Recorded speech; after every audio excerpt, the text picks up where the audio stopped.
We're more than the sum total of our choices, that all the paths we might have taken factor somehow into the math of our identity is terrifying. And when you consider that every thought we have, every choice we could possibly make branches off into a new world, no one tells you it's all about to change, to be taken away. There's no proximity to alert, to no indication that you're standing on the precipice and may be. That's what makes tragedy so tragic, and not just what happens, but how it happens. A sucker punch that comes at you out of nowhere, and when you're least expecting it, no time to flinch or brace. Imagine you're a fish. Imagine you're a fish swimming in a pond. You can move forward and back, side to side, but never up out of the water. If someone were standing beside the pond watching you, you'd have no idea they were there. To you, that little pond is an entire universe. Now imagine that someone reaches down and lifts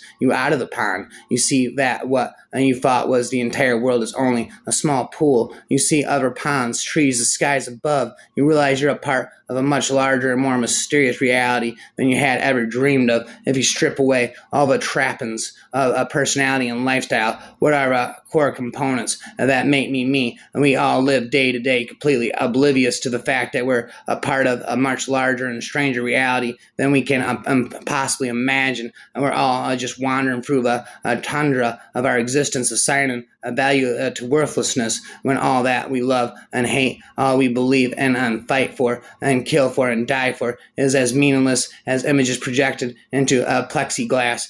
He says every moment, every breath contains a choice, but life is imperfect. We make the wrong choices, so we end up living in a state of perpetual regret. And is there anything worse? I built something that could actually eradicate regret. Let you find worlds where you made the right choice, Daniela says. Life doesn't work that way. You live with your choices and learn. You don't cheat the system. There's a weightlessness that permeates everything, because no damning choices have been made, no paths committed to, and the road forking out ahead is pure, unlimited potential. As long as I'm with you, I know exactly who I am. I've always known on a purely intellectual level that our separateness and isolation are an illusion. We're all made of the same thing, but blown out of pieces of matter formed in the fires of the dead stars. The most beautiful thing we can experience is the mysterious. For anyone who has wondered what their life might look like at the end of the road, not taken until everything topples.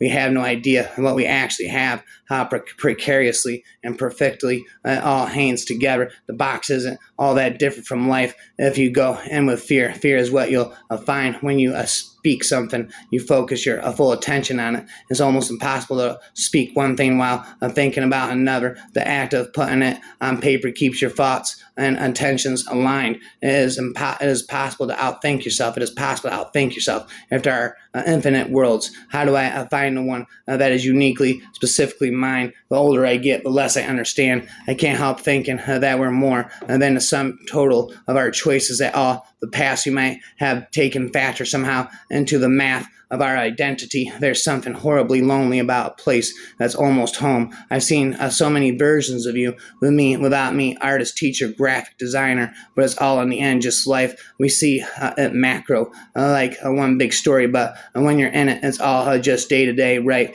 And isn't that what you have to make your peace with? Suspicion leads to bias, and bias doesn't lead to truth. Will I keep fighting to be the man I think I am, or will I disown him and everything he loves and step into the skin of the person this world would like for me to be? I'm looking for a grain of sand on an infinite beach. All your life, you're told you're a unique individual, that no one on the planet is just like you. It's humanity's anthem. It's a strange thing being the parent of a teenager. One thing to raise never entirely when a person on the brink of adulthood looks to you for a wisdom, spit 'em. Nothing exists, all is a dream. God man, the world. Nothing exists, all is a dream. God man, the world, the sun, the moon, the wilderness of stars, a dream, all a dream. They have no existence, nothing exists, save empty space in you, and you are not you. You have no body, no blood, no bones. You are but a thought. there's energy to these autumn nights that touches something primal inside of me, something from long ago. Well, think of high school football games and the stadium lights blazing down on the players. I smell ripening apples on the players. I smell ripening apples and the sour reek of beer from keg parties and cornfields. I feel the wind in my face as I ride in the bed of an old pickup truck down a country road at night, a dust swirling red and the taillights and the entire span of my life yawning out ahead of me. It's the beautiful thing about youth. There's a weightlessness that permeates everything because no damning choices have been made, no paths committed to, and the road forking out ahead is pure, unlimited potential. It's like we get so set in our ways, so entrenched in those groves, we stop seeing our loved ones for who they are. But tonight, right now, I see you again like the first time we met, when the sound of your voice and your smell was this new country. What a strange